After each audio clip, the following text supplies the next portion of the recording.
हे students, अगर मैं आपको एक बड़ा सा कार्बन का स्ट्रक्चर दे दूं और कहूं कि इसका नाम बताओ तो क्या आप डर जाओगे। बोर्ड एग्जाम में हर साल बच्चों के 2 से 3 नंबर सिर्फ इसीलिए कटते हैं क्योंकि उन्हें नेमिंग के रूल्स नहीं पता होते। लेकिन आज की इस वीडियो के बाद आप किसी भी सैचुरेटेड और साइक्लिक हाइड्रोकार्बन का नाम सिर्फ 5 सेकंड में बता दोगे। चलिए तो शुरू करते हैं। आज का टॉपिक रहेगा naming of hydrocarbons. Chapter 4 carbon and its compound, class 10th के लिए है ये। चलिए तो स्टार्ट करते हैं। A child may be called Bunty at home but his name in the school register may be Birendra Kumar. एक बच्चे का नाम जो घर का बंटी है, उसके स्कूल के रजिस्टर में उसका नाम लिखा है बीरेंद्र कुमार। इसी तरीके से सभी के 2 नेम होते हैं, एक घर का और एक स्कूल का। सेम वे इसी प्रकार से ऑर्गेनिक कंपाउंड के भी 2 नेम होते हैं, एक कॉमन नेम जिसको हम कॉमन नेम बोलते हैं और एक ऑफिशियल नेम जिसको हम IUPAC नेम से भी डिनोट करते हैं। द ऑफिशियल नेम और systematic name of organic compound were given by International Union of Pure and Applied Chemistry in 1958 में ये दिया गया था। So they are called IUPAC name. तो इसी को ही क्या बोलते हैं, IUPAC नेम, और IUPAC नोमेनक्लेचर भी इसी को ही बोला जाता है। In order to name hydrocarbon by the IUPAC method we should remember the following points. यानी कि इस ऑर्डर में हाइड्रोकार्बन के जो IUPAC नेम मेथड के द्वारा जो नाम रखे गए हैं उसके कुछ पॉइंट्स इस प्रकार हैं। The number of carbon atom in A hydrocarbon is indicated by using the following stems. यानी कि कार्बन एटम यानी कि number of carbon atom hydrocarbon में इंडिकेटेड किए गए हैं कुछ इस तरीके से। 1 कार्बन एटम को इंडिकेट किया गया है मिथ से, 2 कार्बन वाले को इंडिकेट किया गया है इथ से, 3 कार्बन वाले को प्रोप, 4 कार्बन वाले को ब्यूट, 5 कार्बन वाले को पेंट, 6 कार्बन वाले को हेग्स, 7 कार्बन एटम वाले को हैप, 8 कार्बन एटम वाले को ओक्ट, 9 कार्बन एटम वाले को नॉन और 10 कार्बन एटम वाले को डैक। इससे रिप्रेजेंट किया गया है, इसी को ही हम लिखते हैं। सेकंड पॉइंट है a saturated hydrocarbon containing a single bond. यानी कि जो सैचुरेटेड हाइड्रोकार्बन है वो रखते हैं single bond, is indicated by writing. और कैसे इंडिकेट किया जाता है, लिखकर द वर्ड एन, यानी कि एन से रिप्रेजेंट किया जाता है आफ्टर द स्टेम। यानी कि पूरी स्टेम, ये पेरेंट कार्बन चैन होती है उसको स्टेम बोलते हैं, उसमें हम क्या करते हैं वर्ड एन को लिखते हैं, रिप्रेजेंट करते हैं, जो किसको रिप्रेजेंट करता है, सिंगल बॉन्ड को रिप्रेजेंट करता है। थर्ड पॉइंट आता है इसमें N unsaturated hydrocarbon containing A double bond.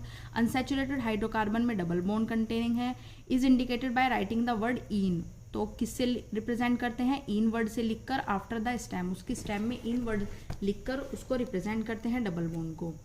N unsaturated hydrocarbon containing A triple bond, triple bond रखने वाले अनसैचुरेटेड हाइड्रोकार्बन को इंडिकेट किया जाता है क्या लिखकर, YNE, यानी कि YNE याइन लिखकर आफ्टर द स्टेम, स्टेम के बाद। इसको बोलते हैं एन, इन और आइन। Naming of saturated hydrocarbons. अब पढ़ते हैं कि कैसे नेमिंग की जाती है सैचुरेटेड हाइड्रोकार्बन की। Naming of CH4। अब CH4 की बात करते हैं। The structural formula of CH4 is given below. ये स्ट्रक्चरल फॉर्मूला हो गया CH4। 1 कार्बन एटम है और उससे 4 हाइड्रोजन एटम जुड़े हुए हैं, तो IUPAC नेम हुआ मीथेन और कॉमन नेम भी इसका मीथेन ही हुआ। Naming of C2H6। C2H6 की बात करते हैं। The structural formula of C2H6 is given below. Structure formula हुआ ये C2H6, 2 कार्बन एटम है, 2 कार्बन एटम और उससे 1 2 3 हाइड्रोजन एटम इससे जुड़े हुए हैं और 3 हाइड्रोजन एटम दूसरे कार्बन से जुड़े हुए हैं, तो टोटल हाइड्रोजन एटम कितने हो गए 6। 2 कार्बन एटम से 6 हाइड्रोजन एटम जुड़े हुए हैं, जिसका IUPAC नेम इथेन हुआ और कॉमन नेम भी इथेन हुआ। नेमिंग ऑफ C3H8 की बात करते हैं। इसमें कार्बन कितने हैं 3 और hydrogen 8। The structure formula of C3H8 is given below. C3H8 1 2 3 carbon है और 8 हाइड्रोजन, 1 2 3 4 5 6 7 8 इसमें हाइड्रोजन एटम है। और इसी प्रकार ये ऐसे भी लिखा जा सकता है CH3 CH2 CH3, यानी कि C के एक C से 3 हाइड्रोजन एटम तो CH3 लिखेंगे, दूसरे C से 2 हाइड्रोजन एटम तो CH2 लिखेंगे, फिर थर्ड जो कार्बन एटम है उससे 1 2 3 हाइड्रोजन एटम जुड़े तो CH3 लिखेंगे। ये रिप्रेजेंट करने का तरीका यानी कि स्ट्रक्चर है। IUPAC नेम प्रोपेन और कॉमन नेम भी इसका प्रोपेन हुआ। चलिए नेक्स्ट।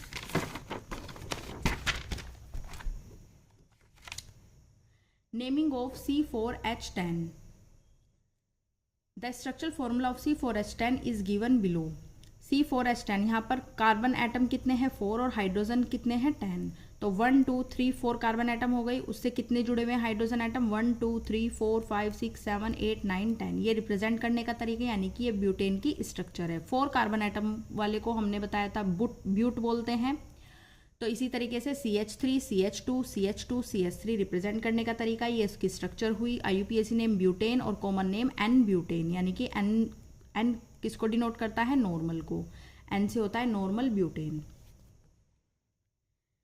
नेमिंग ऑफ C5H12, अब कार्बन 5 है और H12 है तो कैसे लिखा जाएगा, 1 2 3 4 5 कार्बन एटम हो गए और उससे 12 हाइड्रोजन एटम जुड़े हुए हैं, 1 2 3 4 5 6 7 8 9 10 11 12। बहुत सिंपल तरीका है, ये बिल्कुल स्ट्रेट चैन लिखी गई है। CH3 CH2 CH2 CH2 CH3, ये इसकी स्ट्रक्चर हुई। IUPAC नेम हुआ पेंट, हमने बताया था कि 5 कार्बन वाले को क्या बोलते हैं, पेंट बोलते हैं। और सिंगल बॉन्ड से ये रिप्रेजेंट किया गया है, सिंगल बॉन्ड सैचुरेटेड हाइड्रोकार्बन की बात की गई है, तो एन रिप्रेजेंट करता है सिंगल बॉन्ड को, तो यहाँ पर एन लगा दिया। और पेंट रिप्रेजेंट करता है 5 कार्बन को, तो पेंटेन बन गया।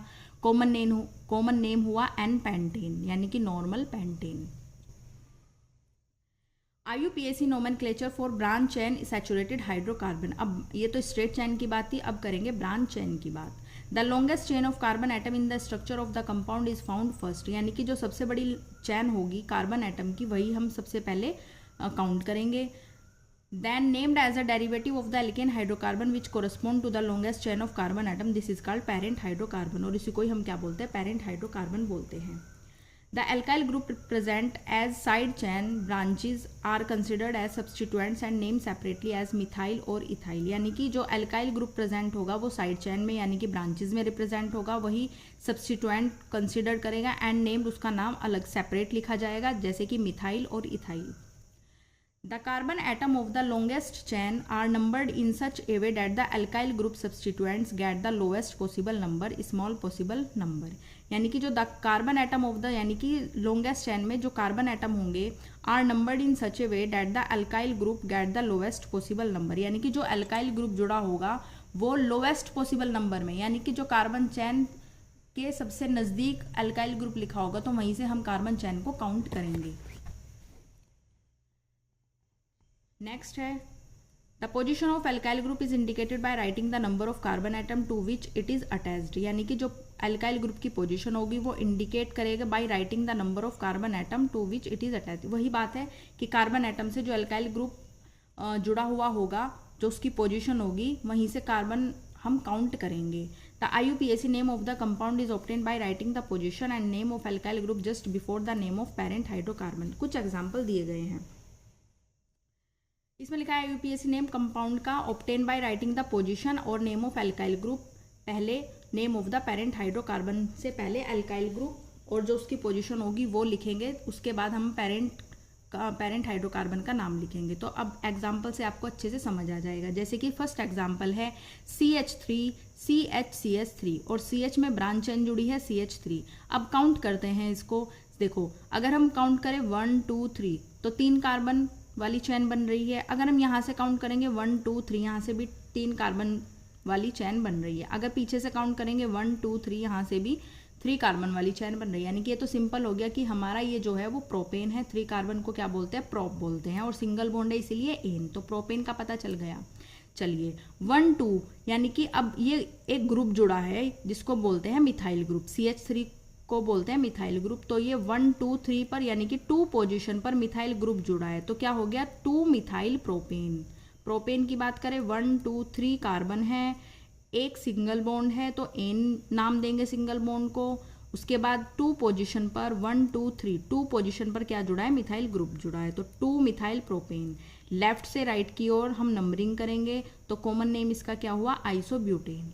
चलिए अब राइट से लेफ्ट अगर नंबरिंग करते हैं यानी कि 1 2 3 करते हैं तो यहाँ पर भी इसकी 2 पोजीशन आ रही है मिथाइल ग्रुप की CH3, तो 2 मिथाइल प्रोपेन। अब हमने बताया था कि जहाँ से हमारी जो मिथाइल ग्रुप है, जो हमारे इथाइल ग्रुप है यानी कि अल्काइल ग्रुप की अगर हम बात करें तो जहाँ से पास पड़ेंगे वहीं से हम नंबरिंग करेंगे। तो हमारे इधर से भी इतना ही पड़ रहा था और इधर से भी इतना ही पड़ रहा था। हमने दोनों साइड से करके देखा तो 2 मिथाइल प्रोपेन दोनों साइड से सेम नाम बन रहा था, 2 मिथाइल प्रोपेन। तो इसलिए चाहे राइट से करो चाहे लेफ्ट से करो आपका 2 मिथाइल प्रोपेन ही बनेगा। इसका कॉमन नेम जो होगा वो होगा आइसोब्यूटेन। अब बात करते हैं सेकंड एग्जांपल की, CH3 CH CH2 CH3। अब चलो लेफ्ट से राइट की ओर नंबरिंग करेंगे 1 2 3 4। जहाँ से मिथाइल ग्रुप पास पड़ेगा हम वहीं से नंबरिंग करेंगे। अब देखो मिथाइल ग्रुप 1 2 2 पोजीशन पर है, अगर हम राइट से लेफ्ट की ओर चलेंगे तो 1 2 3 पोजीशन पर मिथाइल ग्रुप होगा। तो ये हमारा जो नाम होगा वो गलत तरीके से रिप्रेजेंट करेंगे, हम गलत तरीके से लिख देंगे। उन्होंने अपने IUPAC मतलब जो स्टेप थे उसमें यही बताया था कि जो एल्काइल ग्रुप होगा वो कार्बन चेन में जहाँ पर भी पास पड़ेगा वहीं से हम नंबरिंग करेंगे।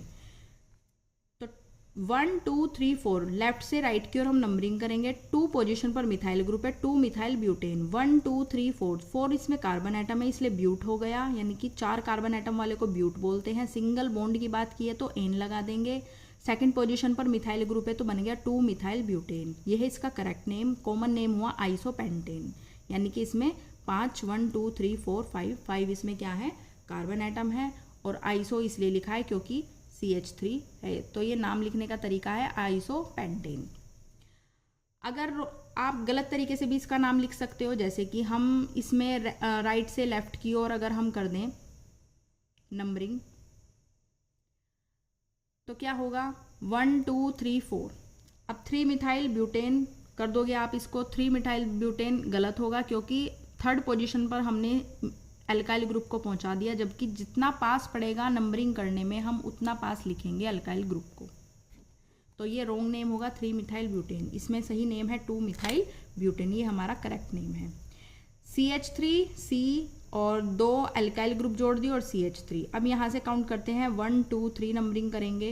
2 पोजीशन पर यानी कि 2 2 मिथाइल ग्रुप, यानी कि 2 पोजीशन पर मिथाइल ग्रुप है 2, तो इसका नाम हुआ 2 2 डाई मिथाइल। डाई का मतलब 2, मिथाइल यानी कि 2 मिथाइल ग्रुप है और 2 2 पोजीशन पर है, यानी कि दोनों 2 और 2 पोजीशन पर ही है, तो इसलिए 2 2 सबकी पोजीशन लिखनी है। ये नहीं कि 2 पोजीशन पर दोनों है तो सिर्फ 2 लगा देंगे, नहीं, 2 इसके लिए भी और 2 इसके लिए भी, दोनों मिथाइल ग्रुप के लिए 2 2 डाई मिथाइल प्रोपेन, क्योंकि 3 क्या है, 3 कार्बन चैन वाली चैन बन रही है, तो इसलिए 3 कार्बन को हम क्या बोलते हैं, प्रोप बोलते हैं। और सिंगल बॉन्ड है तो एन लगा देंगे, तो क्या बन गया 2 2 dimethyl propane. Left to right numbering की, कॉमन नेम हुआ neopentane.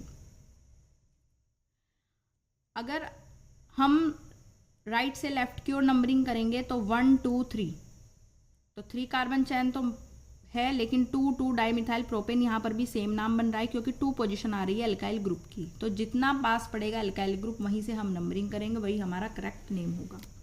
Naming of unsaturated hydrocarbon double bond वाले की बात करते हैं। Naming of C2H4, the structure of C2H4 hydrocarbon is given below. C2H4 की हम स्ट्रक्चर देखते हैं। 2 कार्बन है, डबल बॉन्ड की बात करेंगे तो, और 4 हाइड्रोजन एटम है, और H2C डबल बॉन्ड CH2 ऐसे भी लिखा जा सकता है। IUPAC नेम इथीन, और कॉमन नेम भी इसका क्या हुआ, इथाइलिन। कॉमन नेम क्या हुआ, इथाइलिन। इथाइलिन बोलते हैं हम कॉमन नेम।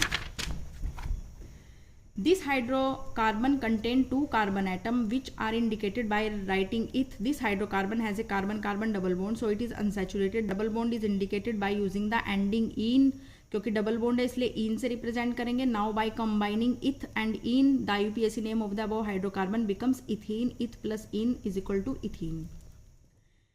एग्जाम्पल देखते हैं। C3H6, C3 है इसमें, 1 2 3 C की बात करेंगे, और डबल बॉन्ड यहाँ पर है तो CH3 CH और CH2 डबल बॉन्ड CH2, इस प्रकार से इसका स्ट्रक्चर बनेगा। IUPAC नेम होगा इसका प्रोपीन, और कॉमन नेम होगा propylene.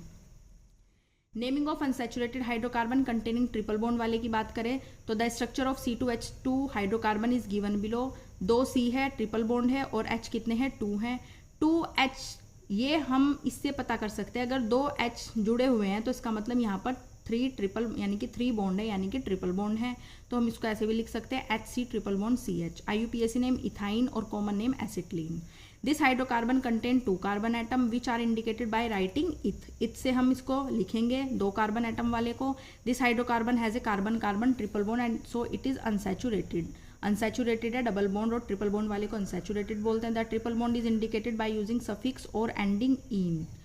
Now by joining eth and ine, the IUPAC name of an unsaturated hydrocarbon becomes ethine eth plus yne is equal to ethyne, यानी कि इथ प्लस आइन को हम क्या बोलेंगे, इथाइन बोलेंगे। यानी कि सफिक्स में एंडिंग में हम क्या लिखेंगे, आइन, YNE, इसको बोलते हैं आइन। C3H4 की बात करें तो 3 कार्बन एटम है और हाइड्रोजन कितने हैं, 4 हैं, 1 2 3 4 हाइड्रोजन एटम है। CH3 single bond C, triple bond CH। IUPAC name हुआ प्रोपाइन और कॉमन नेम हुआ मिथाइल एसिटिलीन। तो ये हुआ हमारा अनसैचुरेटेड डबल और ट्रिपल बॉन्ड की बात। अब हम बात करते हैं साइक्लिक हाइड्रोकार्बन की। अभी तक हमने सीधी चैन, स्ट्रेट चैन वाले हाइड्रोकार्बन देखे हैं, लेकिन क्या हो अगर कार्बन के दोनों एंड आपस में हाथ मिला लें और एक बंद कमरे यानी रिंग बना लें। बस वही से जन्म होता है साइक्लिक हाइड्रोकार्बन का। और इनका नाम लिखना तो और भी ज़्यादा आसान है, बस नाम के आगे एक छोटा सा वर्ड लगाना होता है, जैसे कि साइक्लो, तो बन गया साइक्लो हाइड्रोकार्बन, साइक्लिक हाइड्रोकार्बन। चलिए तो साइक्लिक हाइड्रोकार्बन की बात करते हैं। In addition to the straight chain hydrocarbon and branch chain hydrocarbon, there are some other hydrocarbon in which the carbon atom are arranged in the form of a ring. Such hydrocarbon are called cyclic hydrocarbon. तो ये क्या हुआ, cyclic hydrocarbon हुआ। A saturated cyclic hydrocarbon is a cyclohexane. Cyclohexane की बात करते हैं यहाँ पर। देखो साइक्लोहेक्स का मतलब होता है 6 कार्बन चैन वाली 6 कार्बन होते हैं जिसमें 1 2 3 4 5 6। तो ये इससे तो हमें पता चल गया हेक्स है। और एन का हमें, एन किसको डिनोट करता है, सिंगल बॉन्ड को, तो यहाँ पर सब क्या है, सिंगल बॉन्ड है। अब एच की बात करें तो कितने एच जुड़े हुए हैं, यानी कि एच जुड़े हुए हैं 12 एच इससे जुड़े हुए हैं। अब इलेक्ट्रॉन डॉट स्ट्रक्चर में इस तरीके से रिप्रेजेंट करते हैं, सभी के लिए 2 डॉट रिप्रेजेंट करते हैं। Electron dot structure of cyclohexane has been obtained by putting 2 electron dot in place of every single bond in its structural formula, यानी कि सभी सिंगल बॉन्ड की जगह हम 2 डॉट से इसको रिप्रेजेंट करेंगे। The saturated cyclohydrocarbon are called cycloalkane. Saturated cyclic hydrocarbon को ही साइक्लोएल्केन्स बोला जाता है। An unsaturated cyclic hydrocarbon is benzene. Unsaturated cyclic hydrocarbon को बेंजीन बोलते हैं। Structure formula of benzene is, देखो अब वहाँ पर साइक्लोहेक्सेन की बात की थी तो वहाँ पर भी कार्बन कितने थे, 6 थे, लेकिन हाइड्रोजन कितने थे, 12। लेकिन अगर हम बेंजीन की बात करें तो यहाँ पर कार्बन तो 6 हैं लेकिन हाइड्रोजन कितने हैं, 6। हाइड्रोजन 6 इसलिए है क्योंकि इसमें डबल बॉन्ड भी है, इसलिए इसको अनसैचुरेटेड बोला गया है। इलेक्ट्रॉन डॉट स्ट्रक्चर में सिंगल बॉन्ड और डबल बॉन्ड की जगह हम क्या करेंगे, इलेक्ट्रॉन डॉट लगा देंगे और 2 डॉट से रिप्रेजेंट करेंगे। The electron dot structure of benzene has been obtained by putting 2 electron dot in place of every single bond and 4 electron dot in place of every double bond in its structure formula। चलिए rules तो आपने सीख लिए। अब screen पर आप जो structure देख रहे हैं, यानी कि ये स्ट्रक्चर देख रहे हो आप, इसका सही नाम क्या होगा, तुरंत वीडियो को पॉज कीजिए और अपना जवाब नीचे कमेंट बॉक्स में लिखिए। सही जवाब देने वालों का आंसर लाइक किया जाएगा। तो ये एक स्ट्रक्चर है C5H10, यानी कि इसमें कार्बन एटम कितने हैं, 5 और हाइड्रोजन एटम है 10। ये इसका स्ट्रक्चर है पूरा, यानी कि 1 2 3 4 5 इसमें क्या है, कार्बन एटम है और हाइड्रोजन एटम कितने हैं, 10। 1 2 3 4 5 6 7 8 9 10। तो what is the name of this structure, इस स्ट्रक्चर का नाम बताना है आपको। आप कमेंट करिए, वीडियो को पॉज करके कमेंट करिए। जिसका आंसर सही होगा उसका आंसर लाइक किया जाएगा। मुझे पता है कि इन स्ट्रक्चर को बार बार कॉपी पर बनाकर प्रैक्टिस करनी पड़ेगी, इसलिए आपकी हेल्प के लिए मैं इस पूरे टॉपिक के एकदम साफ और इजी हैंड रिटन नोट्स आप अपने टेलीग्राम चैनल पर कंसेप्ट केमिस्ट्री पर अपलोड कर दिए हैं। पिन कमेंट में लिंक है, वीडियो खत्म होते ही जाकर डाउनलोड कर लेना। तब तक के लिए keep learning, keep shining. Thanks for watching.